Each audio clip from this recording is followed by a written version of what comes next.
నీకు తెలియదు ఆయన మాట్లాడినట్టు. నీ కోసం, నీ పక్షంగా ఆయన మాట్లాడాల్సిన వాళ్ళతో మాట్లాడతాడాయన.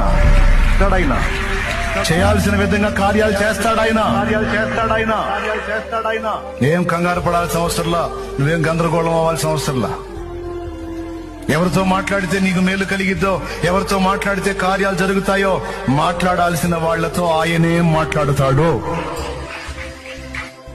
దిగులు పడదో. విశ్వాసము గలదానవై ఆయన సన్నిధిని ప్రేమించు.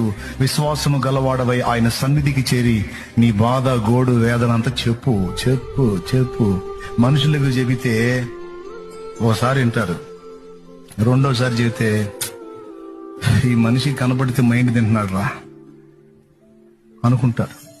10 మంది దగ్గరికి వెళ్ళి నీ బాధ 10 సార్లు 10 మందికి చెప్పుకునే కంటే ఆ 10 సార్లు ఒక్క దేవుడు నీ ప్రభు అయిన యేసు దగ్గరికి వెళ్ళి చెప్పుకోపో 10 సార్లు.